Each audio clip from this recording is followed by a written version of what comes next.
بسم اللہ الرحمن الرحیم، السلام علیکم ورحمۃ اللہ وبرکاتہ۔ امید ہے کہ سب خیریت سے ہوں گے۔ آج چاند رات ہے اور عید الاضحیٰ کی، یعنی یوں سمجھ لیجئے کہ کل قربانی یعنی عید الاضحیٰ ہے، تو آج عید الاضحیٰ سے پہلے جو رات ہوتی ہے اسے چاند رات، اسی طرح جیسے وہ عید الفطر سے پہلے جو رات ہوتی ہے اس کو چاند رات کہا جاتا ہے۔ جس طرح لیلۃ القدر معزز ہے، شب برات کی رات محترم ہے، اسی طرح عید الفطر کی رات لیلۃ الجائزہ کہلاتی ہے۔ اسی طرح جیسے وہ راتیں فضیلت والی ہیں، یہ رات بھی فضیلت والی ہے۔ اور ان دونوں راتوں کو ملا کر روایت میں، متعدد روایات میں ذکر ہوا ہے کہ جو ان دو راتوں کو جاگے گا عبادت کے لیے، اللہ تعالیٰ اس دن اس کے دل کو زندہ رکھیں گے جس دن کوئی دل زندہ نہیں ہوگا۔ یعنی اس کا مقصد یہ ہے کہ خوشی کا موقع دراصل انسان کی فطرت کے حد سے تجاوز کرنے کا موقع ہوتا ہے۔ یعنی عام طور پر انسان حد سے تجاوز کرتا ہے جب وہ بہت زیادہ خوش ہو، اور یا پھر حد سے تجاوز کرتا ہے جب وہ بہت زیادہ پریشان ہو۔ نارمل حالت میں انسان ایسے کام نہیں کرتا جو عقل مند ہو، جو طبیعت اور فطرت اور قانون سے ہٹ کر ہوں۔ مثال کے طور پہ ایک بندہ کسی کو ناحق کسی کا خون بہائے تو وہ نارمل حالت میں نہیں بہاتا، یا تو بہت زیادہ غصے میں ہے، ٹھیک ہے، یعنی بہت زیادہ اسے تنگ آ چکا ہے، تب کیا کرے گا؟ اس کا خون بہائے گا، اور آگے کیا ہونے والا اس سے بے خبر ہوگی، ٹھیک ہے۔ اسی لیے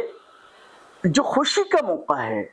خوشی کے موقع پر بھی شریعت نے ہمیں بے لگام نہیں چھوڑا، اس لیے کہ اجازت دی ہے خوشی منانے کی، لیکن ساتھ ساتھ ترغیب اس بات کی دی ہے کہ یہ رات ضرور آپ خوشی منائیں،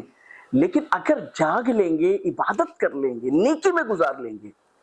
تو یہ رات، چونکہ اس رات میں عام طور پر حدود سے تجاوز کر جاتے ہیں انسان، آپ ان میں سے نہیں بنیں گے تو آپ کو الگ سے انعام ملے گا، اضافی بونس، اسے بونس کہتے ہیں۔ تو آپ یہ سمجھ لیجئے کہ یہ رات مسلمان کے لیے بونس حاصل کرنے کی رات ہے۔ اور اس دفعہ تو ایک خوش قسمتی ہمارے لیے بھی ہے کہ حاجی جو حج کر رہے ہیں، جن کا آج حج عرفات میں جو ٹھہرے ہوئے ہیں، ان کی جو رات ہے وہ رات مزدلفہ میں عبادت میں گزر رہی ہے، کیونکہ سیم تاریخ چل رہی ہے، وہاں پر بھی 9 ذی الحجہ ہے، یہاں پر بھی 9 ذی الحجہ ہے، تو وہاں پر بھی 9 ذی الحجہ کی رات ہے، یہاں پر بھی 9 ذی الحجہ کی رات ہے، یعنی 10ویں ذی الحجہ کی رات ہوگی، لیکن وہ شمار 9 ذی الحجہ میں ہوتی ہے، کیونکہ عرفات میں اگر کوئی 10 ذی الحجہ کی صبح صادق طلوع فجر سے پہلے ایک لمحہ کے لیے بھی قیام کر لے تو اس کا حج ہو جاتا ہے۔ تو ایک اعتبار اس دفعہ تو یہ رات اس اعتبار سے بھی محترم ہے کہ حاجی لوگ عبادت میں مشغول ہیں، تو کم از کم ہم حج نہیں کر سکے، حج کے لیے نہیں جا سکے، لیکن ان کی مشابہت اختیار کر سکتے ہیں کہ ہم اس رات کو کم از کم گناہوں سے بچ کر گزار لیں۔ باقی خیر کے اعمال کیا ہیں؟ شریعت نے وسعت رکھی ہے، یعنی ایسا نہیں ہے کہ باؤنڈ کر دیا، پابند کر دیا، بھائی اس رات میں یہ کام کرنا، بس اس کے علاوہ نہیں کرنا۔ نوافل میں وسعت ہے، اب آپ کسی کا دل تلاوت کو کر رہا ہے وہ تلاوت کر لے، کسی کا دل جو ہے خیر کی کتابیں پڑھنے کا کر رہا ہے وہ کتابیں پڑھ لے، مسائل کے تذکرے کا کر رہا ہے وہ مسائل پڑھ لے، درود شریف پڑھنے کا کر رہا ہے وہ درود شریف پڑھ لے، جی استغفار کرنے کا کر رہا ہے استغفار کر لے، توبہ کرنے کا کر رہا ہے توبہ کر لے، نوافل پڑھنے کا کر رہا ہے نوافل پڑھ لے، اور کچھ نہ صحیح کم از کم تہجد کی نیت سے سو جائے، فجر عشاء کی نماز جماعت سے پڑھ لے، فجر کی نماز جماعت سے پڑھ لے، تو رات عبادت جو ہے نا عبادت کرنے کے ثواب تو مل جائے گی ایک روایت کے مطابق۔ تو بہرحال یہ نادانی ہے، بے وقوفی ہے کہ ان بابرکت راتوں میں خوشی کی وجہ سے حد سے تجاوز کیا جائے، نافرمانی میں آگے بڑھا جائے۔ جیسے چاند رات جو عید الفطر کی رات ہوتی ہے، اس میں تو بہت زیادہ لوگ جو ہیں نافرمانی میں مبتلا ہوتے ہیں، اس کی وجہ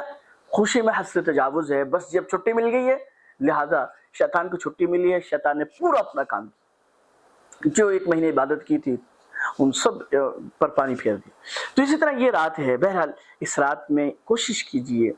جو عبادت آپ کو آسانی سے آپ کا دل اس کو کر رہا ہو، نفل عبادات میں سے وہ آپ کر لیجئے، اور کچھ نہ صحیح